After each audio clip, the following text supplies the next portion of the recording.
Bonjour, je suis Leïla Toukali, présidente de l'Association des femmes chefs d'entreprise du Maroc et je suis ravie de répondre aux questions d'aujourd'hui le Maroc. L'entrepreneuriat féminin, un vaste sujet sur lequel nous sommes au quotidien. Nous travaillons au quotidien avec un groupement de femmes bénévoles au sein de notre association qui a aujourd'hui en 2026 26 ans et qui milite pour faire en sorte que cette femme marocaine que nous chérissons tant et qui a tout le potentiel qu'il faut, puisse être une actrice de développement de notre économie.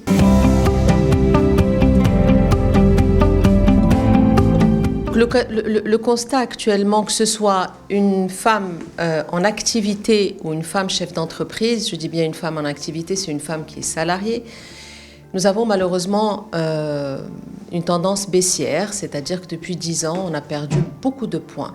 Maintenant, il y a aussi l'Observatoire qui a travaillé sur un taux d'activité, taux de femmes dirigeantes. Mais moi, je ne partage pas le même taux. Pour moi, là, ils ont parlé à peu près de 15%. Pour moi, une femme chef d'entreprise, dans la définition qui est celle de notre association, c'est une femme qui a pensé un projet. C'est une femme qui a porté ce projet. C'est une femme qui a poussé la porte d'une banque. C'est une femme qui a passé des nuits blanches et qui a fait naître son bébé.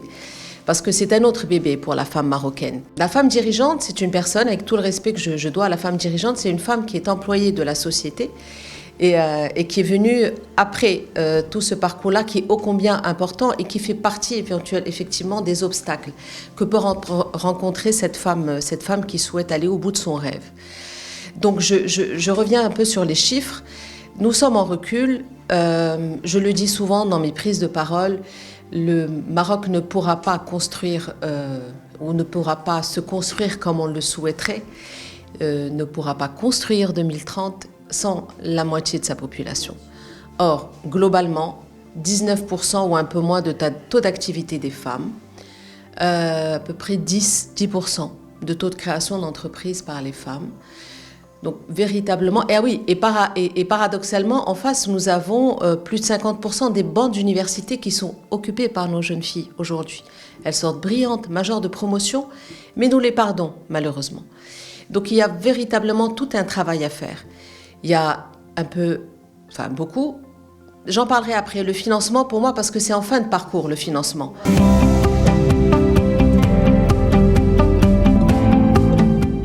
Vous savez, généralement, une femme, quand elle se réveille... Alors, l'âge de création d'entreprise chez nous, au Maroc, il est entre 42 et 44 ans, selon une étude que j'avais lue. Je ne suis pas en mesure de vous donner la source, mais...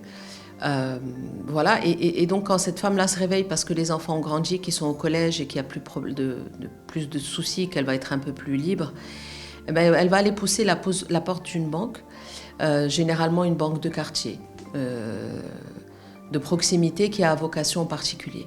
Et donc ils ne vont pas savoir d'abord la rassurer, écouter son message et puis faire en sorte de la ramener vers eux.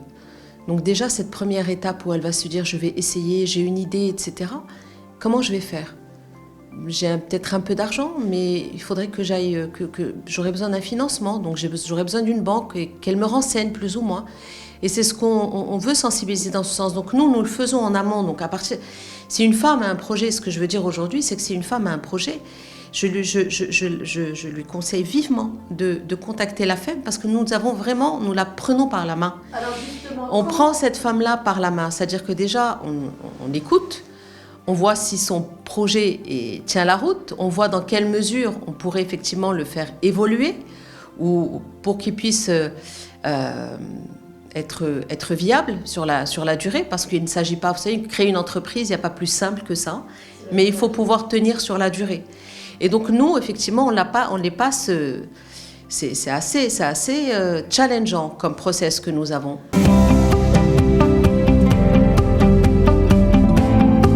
Pour moi, la femme marocaine, elle est chef d'entreprise dans l'âme. Qu'elle soit à la maison ou qu'elle soit ailleurs ou qu'elle soit dans l'entreprise, elle gère. Elle gère un budget, elle gère une famille, elle gère un timing, elle gère... voilà, elle passe son temps à gérer du matin jusqu'au soir. Elle gère seule généralement. Et elle a pour moi tout son potentiel, elle a cette volonté aussi de vouloir faire les choses trop bien. Et à côté de ça, quand elle veut se lancer dans l'entrepreneuriat, la question qui revient souvent, c'est est-ce que je vais être en mesure de... Enfin, c'est le doute. Est-ce que je vais être en mesure d'assumer mes responsabilités familiales et en même temps mes responsabilités managériales? Sans compter, bien sûr, le fait que pour pouvoir aller vers l'entrepreneuriat, il faut avoir un petit bas de laine, il faut avoir des garanties à fournir, même si nous les préparons dans le business plan, dans le business model, dans les formations, leur donner confiance en elles. C'est après, il y a un aspect aussi financement, et c'est là où je voulais parler du financement. Alors, il y a des programmes qui sont en train de mettre en place. Donc, nous, en tant que force de proposition, et nous faisons parler, nous portons la voix de l'association parce que nous maîtrisons le terrain. Et c'est ça l'avantage de notre association.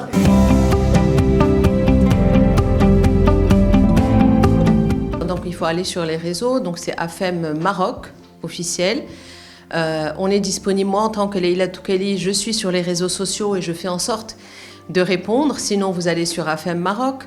Nous avons des projets qui sont, je l'ai dit tout à l'heure, She Start et She Industriel. She Start, c'est celle qui veut démarrer, donc il y a tout un accompagnement qui est fait, donc surtout qui n'hésite pas, on va relancer un autre appel à manifestation d'intérêt. She Start, pour l'instant, il est sur la région de Casastat. Donc nous travaillons en partenariat avec la région également pour pouvoir prendre par la main cette femme-là. Donc du début jusqu'à la fin.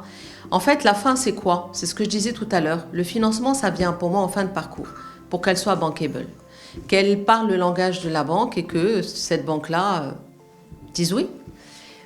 Donc il y a tout un process sur lequel nous travaillons avec ces femmes-là. C'est une forme d'incubateur. Et c'est pas un incubateur, je dis souvent, c'est pas un incubateur comme les autres avec un numéro de poste ou juste un numéro de personne. Parce que l'entrepreneuriat féminin, c'est différent du masculin. C'est-à-dire que cette femme-là, il faut venir taper à son épaule, lui demander comment elle va, est-ce que ça va, est-ce qu'elle tient la route, est-ce qu'elle continue, en quoi on peut l'aider pour avancer. Et puis nous, la FEM, c'est aussi la force d'un réseau. Nous sommes présentes sur 5 régions au Maroc et nous sommes en train d'en développer d'autres. Donc tout ça, c'est un partage d'expérience et je peux vous assurer que ce genre de choses, ça évite à beaucoup de femmes d'abandonner leur parcours. Il y a des jours qui ne sont pas évidents et on le vit avec elles.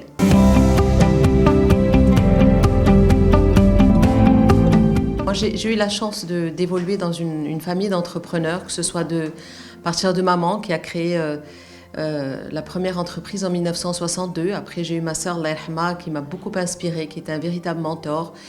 Mon papa, bien sûr, parce que je peux vous assurer aujourd'hui qu'aucune femme ne peut avancer si elle n'a pas un homme derrière elle, que ce soit un père, un mari, un frère, peu importe.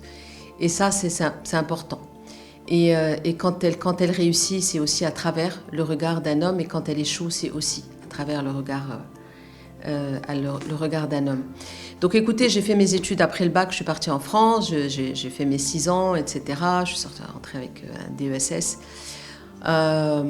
Et puis évidemment, il était évident pour moi que j'allais rentrer, être utile pour mon pays. Donc je suis rentrée, j'ai fait une expérience professionnelle dans une entreprise. C'était une volonté familiale pour voir un peu, même si on était chef d'entreprise, que j'aurais pu travailler avec eux, voir un peu ailleurs ce qui se passe et comment on peut traiter les salariés. Et après, je me suis rendu compte qu'il y avait quelque chose qui commençait à bouillonner. Donc j'ai eu une idée en tête. J'en ai parlé à ma famille, mon père.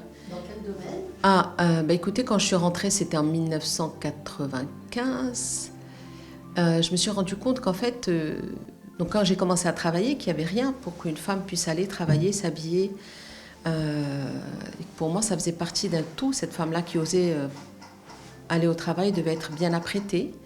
Ça donne encore plus confiance. Et je me suis dit, 96, je crois, je ne sais pas si les auditeurs vont comprendre, mais il n'y avait absolument rien.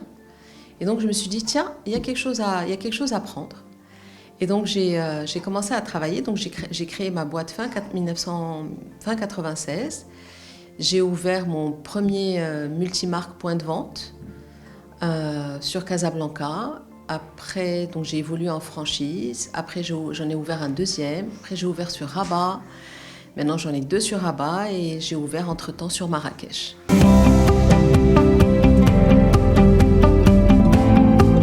Le premier, c'est de contacter l'Association des femmes chefs d'entreprise du Maroc.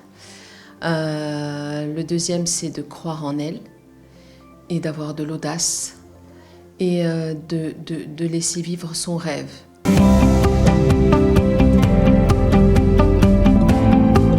Déjà, dans un premier temps, on la reçoit, on l'écoute avec un groupement de femmes et d'hommes aussi, parce on travaille aussi beaucoup, parce qu'on a besoin aussi de cette vision un peu masculine et on n'est pas exclusivement contre nous. Et puis nous l'écoutons, nous mesurons son potentiel, son envie déjà, son projet.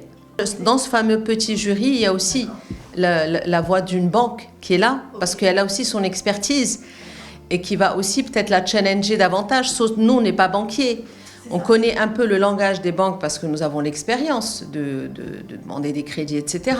Mais le banquier va plus la challenger pour plus affiner son projet et être encore plus performante.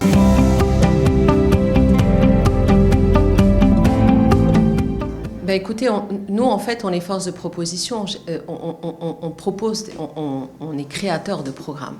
C'est-à-dire quand on a lancé chez Industriel, nous avons travaillé là-dessus, nous avons poussé la porte du ministère de l'Industrie et du Commerce et nous avons bien sûr eu l'écoute de notre cher ministre, M. Mzour, qui évidemment croit beaucoup énormément en cette jeune génération et les encourage à être actifs et à rentrer chez eux au Maroc parce qu'on en a besoin. Et donc, à partir de là, nous prenons aussi la parole aussi avec Tiamouilcom, qui est l'institution de garantie. Et donc, il y a un projet qui est déjà lancé avec les banques qui s'appelle Ileiki Invest, qui va permettre à certaines femmes juste d'apporter un tout petit peu. Et donc, Tiamouilcom, alors il faut savoir que Ileiki a été donc il y a une quinzaine d'années ou une vingtaine préparé avec la FEM. Donc, c'est un projet qui est sorti avec la FEM. À l'époque, ça s'appelait la CCG. Maintenant, Ileiki Invest, c'est aussi de la garantie, mais c'est aussi un prêt. Et donc, ça aussi, nous travaillons dessus. Sans compter d'autres partenaires qui nous accompagnent, banquiers tels que Berid Bank dans le programme She Start.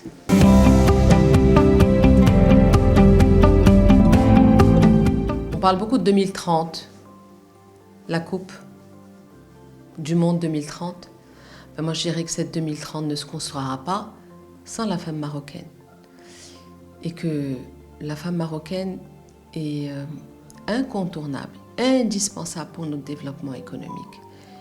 Je lui demande véritablement de prendre confiance en elle, de se dire que nous avons besoin d'elle sur l'écosystème, sur la sphère économique, dans la sphère économique, et que c'est une volonté royale de vouloir mettre la femme au premier rang et que, on en a véritablement besoin. La femme est là pour l'accompagner au quotidien. Et que surtout qu'elle n'ait pas peur et qu'on peut, j'en suis un exemple, concilier vie publique, vie privée et vie professionnelle.